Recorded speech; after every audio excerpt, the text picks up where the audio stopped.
All right, today on The Explainer, we are diving deep into one of the wildest, most persistent naval mysteries of the entire 20th century. So let's just get right to the heart of it, shall we?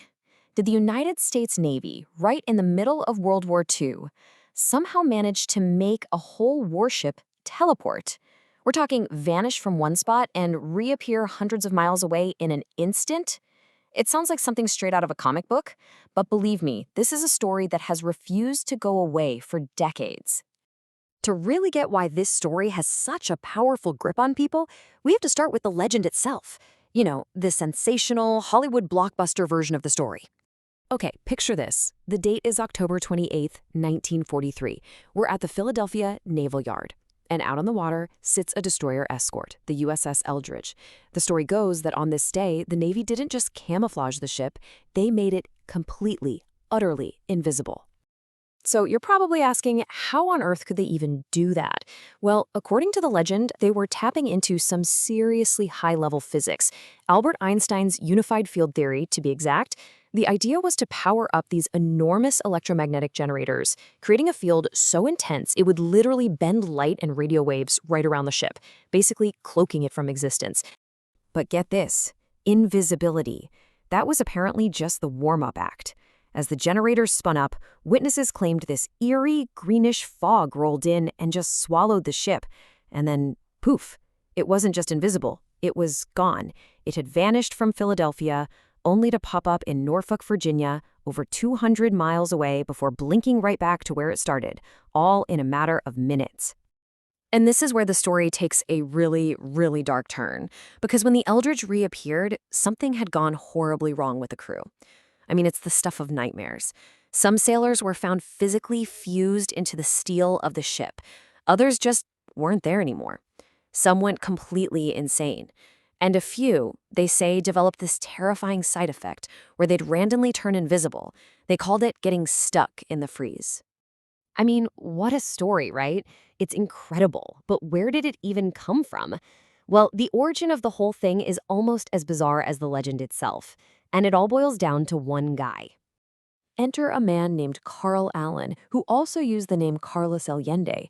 Now, it's the mid-1950s, more than a decade after the so-called experiment, when this merchant seaman steps forward. He claims he was on a nearby ship and saw the whole thing go down. For all practical purposes, he is patient zero for the entire Philadelphia experiment myth. Now, Allen didn't exactly call up the New York Times. Nope. He started sending these really strange, rambling letters to a UFO researcher named Morris K. Jessup. And the letters themselves were just odd. They were written in different colored inks. They were filled with all these weird scribbled notes. And they laid out the gruesome, horrific results of the experiment.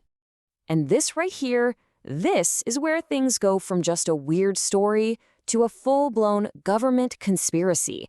And it all revolves around Morris Jessup, the unfortunate researcher who got those letters.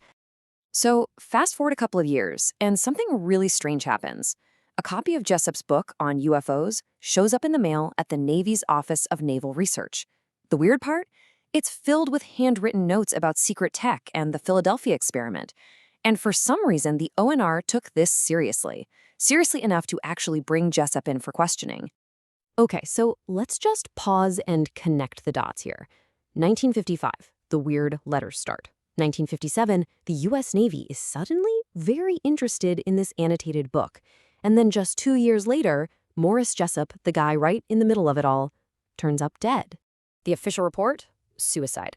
Carbon monoxide poisoning. But for anyone following this story, that just didn't add up. The timing felt way too convenient. A new theory popped up almost immediately. Jessup didn't kill himself. He was silenced because he was getting too close to the truth. Okay, so that's the legend. It's a wild ride, full of sci-fi horror and cover-ups. But now, let's pump the brakes and look at what the U.S. Navy and the history books actually say. What are the recorded facts? And right here, we hit a major, major problem for the legend. The story says the Eldridge was in Philly on October of 43.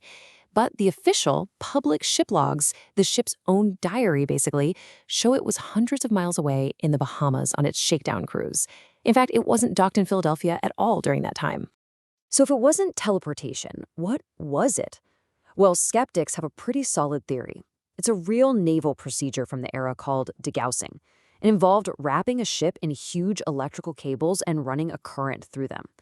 The goal wasn't invisibility to the eye, but to make the ship invisible to German magnetic mines by neutralizing its magnetic signature. So you have to wonder, right? Could it be that simple? Could a sailor like Carl Allen have seen this degaussing procedure happening from far away with all its weird cables and electrical gear and just misunderstood what he was looking at? Could that be the tiny, real seed that grew into this giant, fantastical myth? But here's the thing. Even with a mountain of evidence against it and a perfectly logical explanation, this story just won't die. And the reason is there are a few nagging little questions that just keep the door creaked open for doubt. And these are the little details that keep people up at night. I mean, why would a serious branch of the military waste its time investigating a book scribbled on by a supposed crackpot? And why have so many people who've looked into this said that actual crewmen from the Eldridge were super reluctant to talk about their time on the ship? It's these loose threads that conspiracy theories are woven from. When you step back and look at it, the Philadelphia experiment is like the perfect storm for a conspiracy theory. You've got the secrecy of the Cold War, when the government really was doing secret experiments. You've got some science that sounds just plausible enough, especially when you drop a name like Einstein. And you've got a terrifying, unforgettable story that's almost too good not to believe. It's a modern myth that taps right into our fears about science and power. So, in the end, what are we left with? Was the Philadelphia experiment just an elaborate hoax that spiraled completely out of control? Or is there a tiny sliver of terrifying truth locked away somewhere in a classified file? A story about the day science went way too far? For now, that remains one of history's great unsolved mysteries.